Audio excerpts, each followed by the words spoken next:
Hey everyone, coming at you with the video today. It's a little bit of a discussion, I guess, kind of quick. So, I was having a discussion with I guess a former cop, retired cop, something like that, in one of our Discord, one of the Discord groups that I'm in, and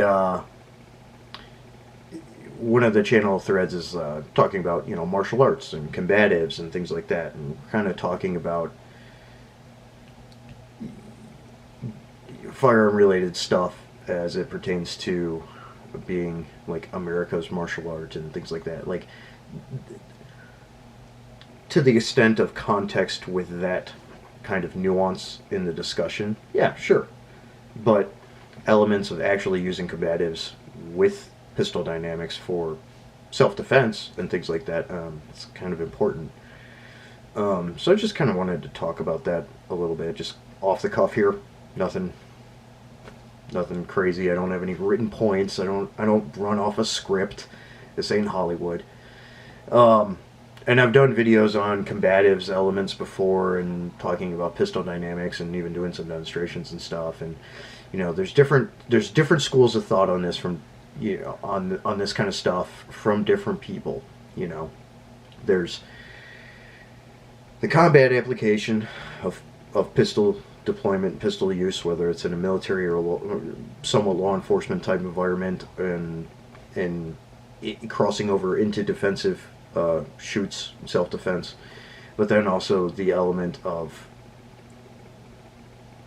fighting pistol, or being in a fight that ends up into the employment or deployment of a firearm in that self-defense case. Obviously some correlation and stuff. There's a lot of parallels there, and there are intersects when it comes to the dynamics of both and things like that. But kind of to the point, people do not train in self-defense tactics a lot of the time. Just going to a 2-hour course in a flat range to get your concealed carry permit is not really conducive to show aptitude and capability with concealed carrying and being ready to deploy a pistol in a self-defense use case. There's a lot of good channels out there that talk about self-defense stuff, whether it's Coleon Noir or Active Self-Defense, or whatever that channel's called. I don't know. I don't remember. There's so many channels out there. I don't watch them all, obviously, but there are some decent channels out there that talk about a myriad of different things, but also just a wide range of experience-based professionals that have a good track record and in the field experience, to include myself and others, with the employment of combative tactics, self-defense tactics, and pistol employment in self-defense. Statistically, and shown by example, and my experience and many others' experiences, I'm not going to single out any individual, any one person or anything like that, because it's not about you. It's about, we're talking about the big picture here. Criminals, especially in the everyday sense, in petty and violent crime sense and stuff, they want to get up close and personal to you. They want to get hands-on with you. They're going to kind of sneak up on you, in ambush of sorts, and things like that. They're going to try and get hands on you, and they're going to be aggressive and threatening. This isn't, most self-defense cases, when it comes to a individual person being mugged or carjacked or whatever, you're not shooting somebody at 25 feet. It's much closer than that. Typically, it's anywhere within actual physical touch, in that like 3-foot span, out to 15 to 20 feet. That's the large bracket, and that's kind of been talked about before by myself and a lot of other people. And that's what the statistics show. But when it comes to combatives and stuff, I mean, okay, You're not just going to stand there static and draw a pistol when somebody is up on you, either striking you, they already have a weapon out pointed at you, whatever it is. You got to train for that kind of stuff. That's stuff people do not train for. And the topic, with that topic, kind of full circle on this, with that topic, this individual that I was talking with brought up competition shooting. Competition is base fundamental reinforcement and building, speed and things like that. It's not teaching you combative elements. It's not teaching you gunfighting elements. No one's shooting back at you. I mean, you're using a timer with a beep as a prompt. A real gunfight has never started with a beep. It starts with gunfire or a physical attack. There's just conditional nuances that compound into the big picture and the greater scale with things that relegate a need for change, or a need for a crossover of greater compatibility and applicability for somebody that may be coming from just a competition space. Okay, you can shoot fast, cool. Can you think through that stress? Can you think through the problem? Can you think through being punched in the face?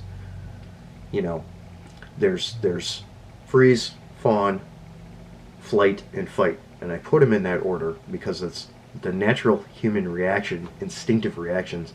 The majority of greatest amount of those reactions, the 4 F's, freeze, and then fawn, and then flight, and then fight. So you need to make fight and flight to a degree.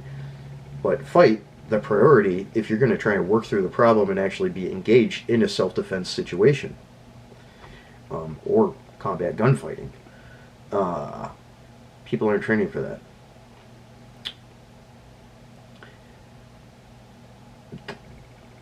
There are a lot of people out there that have started taking BJJ, which is good. You still need to mix that with something else because it's mostly ground game stuff. So you need to mix that with, say, Muay Thai or traditional boxing, or just general MMA. Because you don't really, especially in a real world kind of street situation, you really don't want to be going to the ground and on your back. So you need to do everything you can not to get to that point. So a mixture of combatives in that sense is really important, apart from implementing dynamics of to what circumstances are reasonable for the deployment of a pistol in a defensive situation in the everyday sense. So some of the things need to be improved and changed, and more crossover and adaptation needs to happen when it comes to training for your everyday carry in general, is really the whole point of this. You want to shoot competition, cool, go for it. It's a sport, though. There's a lot of things in it that are not preparing you for everyday world things. Again, it's a fundamentals thing, and people get very good at their fundamentals with competition, and that's good. But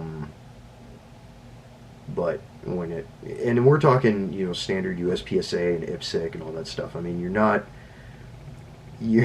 dealing with hands-on with a target, fighting and stuff, and there's not simulated gunfire. There's just a lot of dynamics that aren't there that don't translate to the real world outside of that sporting, catered sporting environment.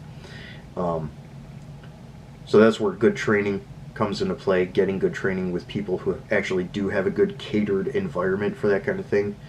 Apart from developing your own kind of crossover and hybridization of training practices to implement together, whether it's for yourself and by yourself or with a good group of people, and new programs that come out and whatever it is, go do force-on-force training. That's essential. Because you need to understand things like the escalation of force, because there's steps to that escalation of force, and then also the use of force with defensive shooting. So those are two brackets of escalations and use that come into play for a person to be to do things reasonably, and that's on the mental conditioning and academic side of things, but then also that physical and mechanical and some of that neurological responsive and things like that, nuances and elements to practical applied training and the hybridization of it. There's a lot of important stuff there. So you need to do force-on-force training. You need to be able to work through, if somebody empty-handed is attacking you, say for certain circumstantial nuances within that situation, it may not be reasonable to deploy your everyday carry pistol or even your knife. So you need to be able to understand and gauge, hey, these dynamics of these situations are all different. And then force on force with a knife, and then force on force with a pistol. People need to be doing that kind of training. And then the escalation stages within that kind of process. Somebody starts empty-handed and then produces a knife or produces a gun. Or they come running up on you and you're completely surprised with a gun. That happens all the time. How do you react to that? How do you respond to that? There's a couple of reasonable, there's a series of reasonable responses and answers to that. But if the intent is self-defense, lethal force deployment of a pistol or even a knife or whatever, are you training for that? Because most people aren't. They really aren't. So there's some good things you can pick from things here and there, but then you have to compile it all together, and you really have to improve and hybridize an expanded set of training and regimented regular practice conditions to be able to be effective in the everyday, as much as if it's for your job as well, to be able to function and survive in those kinds of situations.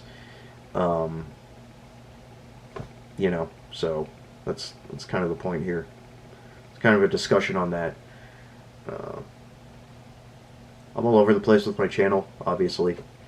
I don't really care what people think when it comes to what kind of material is being put out. Like, I don't pigeonhole myself, obviously. I say that many times. So another one of those videos where I'm just kind of talking about things and thoughts and important topics that come up, and kind of my take on them, and the understanding coming from a professional background and things like that, where, hey, there's always more that can be done, and there's always things that can be improved to make people more ready for a variety of things, especially when it comes to the everyday and concealed carry and everything like that. So it's just kind of my take on it for now. So with that, more stuff coming soon.